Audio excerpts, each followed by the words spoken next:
Good morning to all, and thank you for joining us in celebration of the work and achievements of the National Lexicography units. I must point out that SANLU is contracted by and works closely with the 9 Indigenous language NLUs only. We do, however, publish 3 foundation phase bilingual dictionaries, in which Woordeboek van die Afrikaanse taal is a co-author. My comments, therefore, are confined to the work and challenges faced by these units. They are mandated to produce dictionaries which will elevate the status and advance the use of their language. This constitutional requirement can only be achieved through the use of dictionaries, not their development alone. I'd like to point out that this is the first International Dictionary Day celebration to be held in the UNESCO Decade of Indigenous Languages. The decade was formally launched by DSAC at an event held in Pretoria about 3 weeks ago. In thinking about a decade and its purpose, it dawned on me just how short a period this is to make fundamental change in the attitude of South Africans to our Indigenous languages. Our associations with the NLU began nearly a decade ago.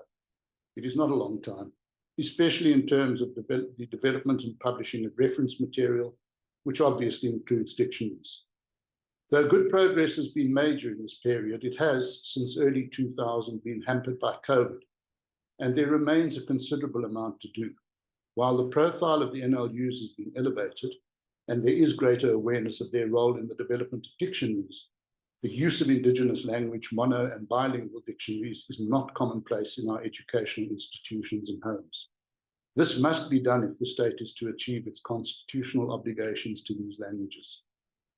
During last year's IDD celebration and at DSAC's Language Stakeholder Conference held in November 2021, we suggested a set of national and provincial objectives to be achieved by the end of the decade, be drafted by government departments and agencies active in the field, and that progress towards their achievement be reviewed annually. We further proposed that the creation of a more multilingual society should be prioritized.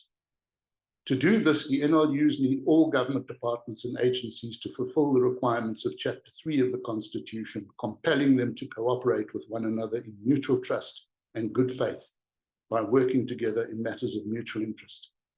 There is potentially a huge amount of work that must be done. If mother tongue instruction is to be implemented by DBE, then surely subject-specific terminology will need to be developed in each subject for every grade.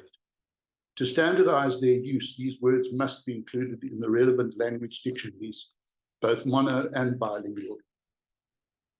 This will require close cooperation between the editors-in-chief, SANLU, and the subject advisors from DBE and provincial departments of education. In addition to this, the development of a comprehensive digital corpus for each Indigenous language is underway and will continue with our current list of planned dictionary revisions and new publications.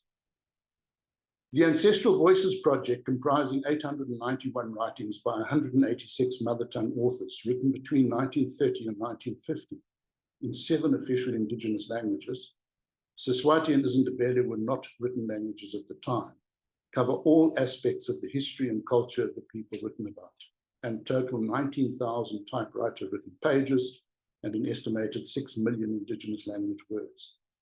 A number of words found in these writings in all 7 languages have fallen into disuse and their meanings forgotten. The Lost Words project will involve researching the words and trying to identify their meaning. Once this is done, they will be added to the next revision of our dictionaries, a real example of fulfilling the NLU's obligation to preserve, protect, and develop their language.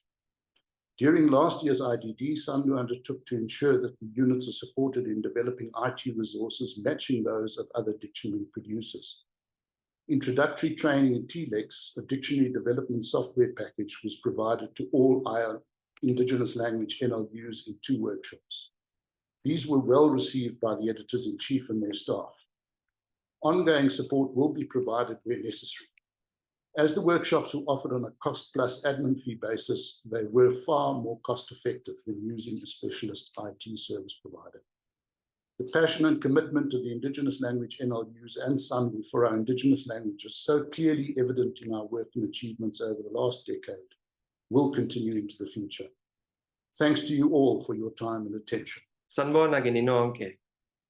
Ngingu Kalen Mackenzie, ngisebenzisana no SANLU nabanye ngoku kikriza izichazimazwi nezinye izincwadi eziphathelene nolimi. So good morning to everyone. I'm going to carry on in English just out of concerns for practicality in this instance. But my name is Cullen Mackenzie. I am a consultant and I work with SANLU, and we have been working primarily on digitization this year. So you heard Mr. Ball mention that we were working on digitization, and partially this is in response to a general need that we need to create an online database. But this is also partially in response to a problem or a riddle that we needed to solve. The need that we have is in response to the fact that the fourth industrial revolution is not something that we've imagined or something that is happening elsewhere. It's happening now. And that means that our languages are also engaging with technology. They are changing as quickly as the technology changes. And so the languages need to respond to that, otherwise they'll be left behind. Now, the problem that we were brought in to solve using technology was one of creating the new bilingual isiXhosa English dictionary. And what we had was a half-finished electronic version of the dictionary in SANLU. Now, before I came into this project, I'd never heard of SANLU. I didn't know that there was software for creating dictionaries. I assumed that there was. But you would have heard from the presentations over this day that TLEX or SANLU has become a big part of how the dictionaries do things. So the key response that we needed to make was to find out what existed.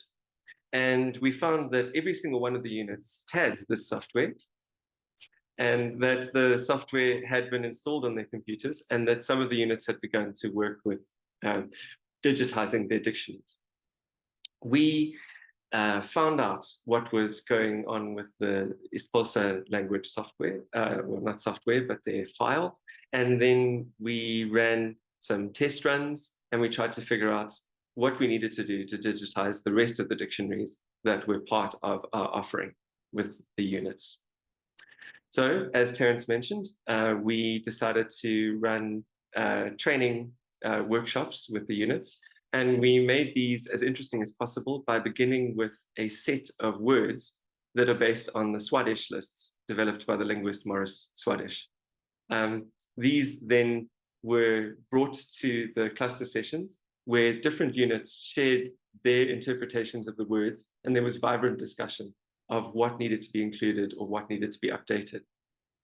The end result of this first round of training is that each of the units is able to use SANLU to import and export, to create and curate the various lemmas and senses that you've heard about today.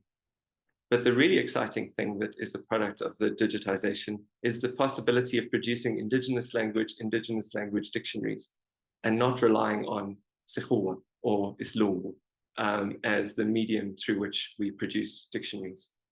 So we are very excited about the future, and we look forward to helping these languages to enter the digital domain as fully as they possibly can, because that is the way that languages can survive. And in this International Decade of Indigenous Languages, that is what we hope for, is to not only get them to survive, but to get them to thrive. Asibonga.